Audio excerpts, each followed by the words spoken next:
go run away like Gohan and Supreme Kai might be doing right now. Welcome to Stay and Sit Down. My name is Jared. I'm Jacob. And we're going to be talking about Dragon Ball Z. Oh yeah. We're not leaving. Episode 232. As I was hinting, Supreme Kai instantly sees Boo and says, Gohan, we gotta get out of here. Yeah, it's cool. We gotta retreat. Yeah, instant coward. No, I'm joking. He knows what he's up against. He understands that this is gonna be really bad. But Gohan doesn't care. Gohan is just like a normal Saiyan thing.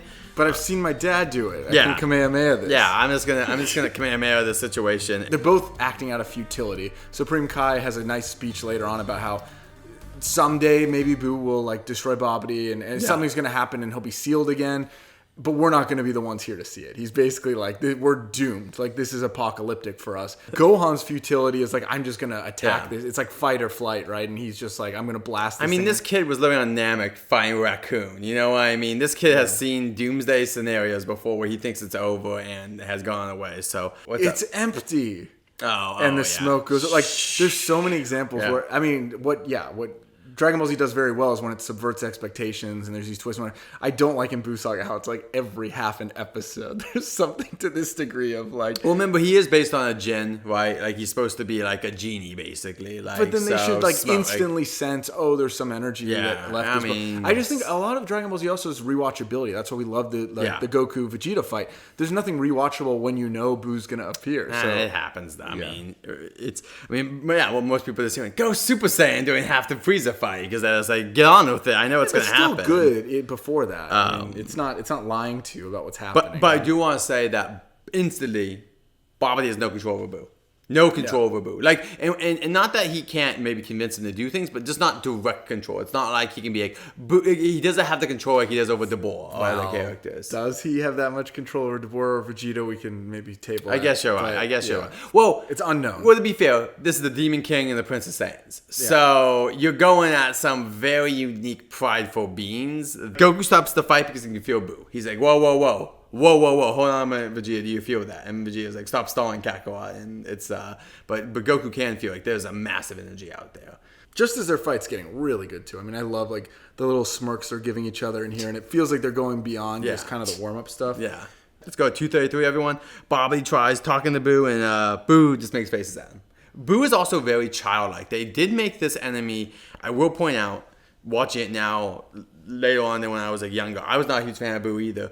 But he is different. We have Frieza, who is this regal tyrant, who is someone who just like has this control over the universe. We have Cell, who is made up of things that make him prideful and that make him want to do things because he has Goku and Vegeta, so he just wants to keep powering up. He has no other drives besides becoming more powerful. He's basically a Saiyan villain, but he's just not a Saiyan. And then in this form, we have someone who is just one of, if not the most powerful being in the universe, with a childlike mind, which means sometimes he can be not even bad, but then other times instantly snap because he's a child with no consequences and can do horrible things. So he is a different villain from the two others we've seen. And then so separately you have Vegeta reaching peak, hubris by telling everyone. Basically, he tells Goku the Saiyans will rule this era forever. They shouldn't be afraid of Buu. The Saiyans will always win. He's like dead within 4 episodes. So I do like that Dabur kind of even mocks Buu. Yeah. And then Buu comes over, like and boom, pokes him right in the eyes. So cool. Blinding the Demon King. Imagine putting that on your resume. I blinded the Demon King. He's already killed the Supreme Kais before, too. He's got a good resume already. And now he's literally insulting them. And there's a sinisterism, like you were saying, the chaos of that, because he is childlike. Yep, he's very And then how violent that is beyond what we're because he's bleeding, too. Yeah. Like, they do blood sometimes, but this is a good one where, like, Dabur looks like, he took a hit. Like, this is a big... And everybody stopped. Goku and Vegeta also even stop and feel the energy of that when he attacked him, which is pretty cool. And now Vegeta's also kind of like, now he's like, hey, you know what? Get those beans out. And Goku's like, thank you. Let's work together. And sucker punch. Yep, right in the back. Just Vegeta's like, I guess I'll do it myself. And it's like, no one told you that. You could have had a team. Like, literally, he's like, I guess it's up to me. And great tone shift right there. That Vegeta gets Bean is the name. That song starts, and that becomes his theme for the next 4 episodes. I don't think it's used much after that. But like, I think that anthem is like his downfall. That starts playing right there in the Falconer mix. And now I think the tone shift is also that he doesn't just want to beat Goku anymore because that's how he defines success. Yeah. Now he has to redefine it as I need to be the savior. Yeah. If I beat the bad guy, I'll be then I beat forgiven. Goku. And well, also I'm forgiven for killing all these people. I don't know. Yeah, I think that's projected on him. I don't think he cares about that. I think. Yeah, who cares what your wife and children think about you? I think he wants to beat Kakarot at something. Sure.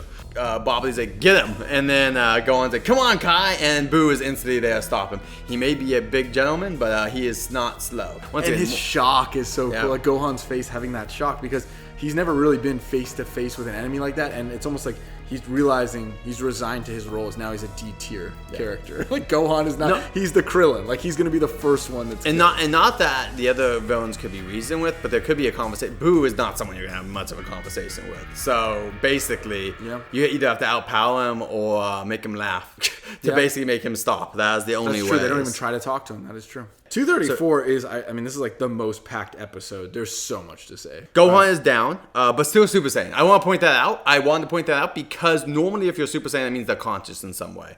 And Supreme Kai does some wind attack thing that doesn't really phase Boo. I think it's magic, right? That's why I assume. I used to think wind, but it must be magic. It's cool. And then Boo. Oh. Yeah. But he has a couple. He tries so many different things in this episode. Nothing. None of them work. Well, here's the thing. I just kind of guess like, are you stupid? Did he try this back in the day when they fought? No, like are these new techniques? Well, I think he says it's hopeless. That's why I tried to escape. And then he's like, I gotta just do it anyway. Claps Supreme Kai's face and then knocks him to the ground with Gohan basically. And then in his fear, I think Supreme Kai does some blast attack that does nothing. Yep. He does an eye attack that does nothing.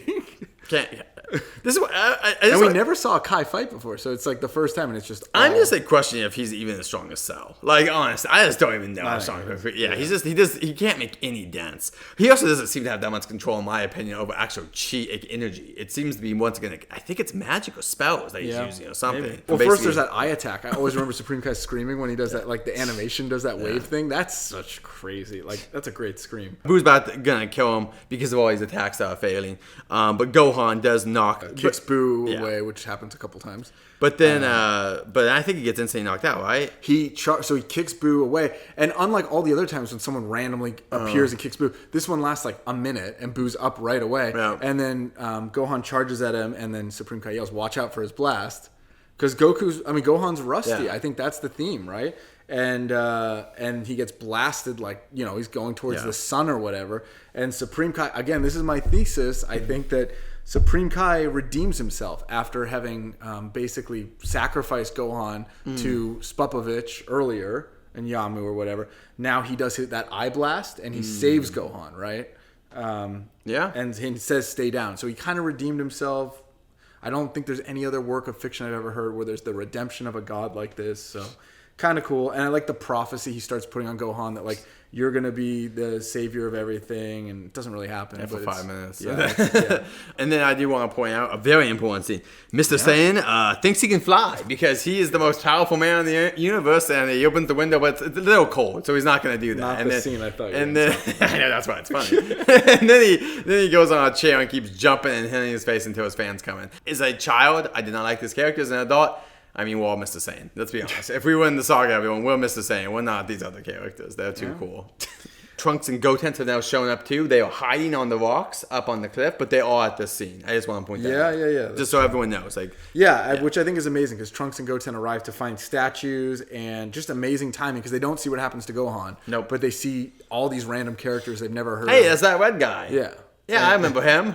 and Shin, that's the person from the tournament. And Deborah throws a spear through Boo, and I think Deborah is also I think he knows because the fact that Boo won't listen to him and the childlike thing. Remember, he is a demon, which is just in a lot of ways an opposite of a child, and so I think he has a lot of misgivings of this much power over a being who seems to not have intelligence, right? Yeah. Which that comes up later on, Boo, and other stuff. Like not just in Dragon Ball Z, but later on, like Boo's competency in his mind are pretty low. Like he's a low intelligent character, very low.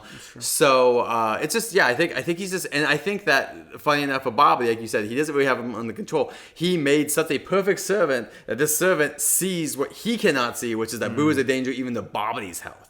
And that honestly, you're right. With the bowl, if they just would have like waited for this tournament to be over, they probably could have come over and said, "Hey Vegeta, spitty," and then done it to the rest of the Z fighters after that. Yeah, the Hawk-Tua, and then they would have won, and they just would have spat on that thing, and they would have destroyed all the Z fighters pretty easily. So. Exactly. Unbelievable ending narration. Like sometimes they're hit or miss, where they show every scene, every panel, and where it's leading, and they show the two people, the two biggest protagonists. Goku's knocked out. Gohan's now knocked out. The best hope is unconscious. Vegeta's waiting to make his move and just like staring into the horizon with the wind blowing. Supreme Kai's life is dangling and he's laying on the ground. Like it's again, this is why I said this is a packed episode. Like what happens in these 20 minutes changes everything. Like this could have all been preventable potentially if people were together and teamed up or whatever. But like what happens is you remove half the cast in an episode. I will say that things do happen, but also sometimes things feel like it does take a while. Thanks for sitting down with us. Yeah, we'll see you guys next week.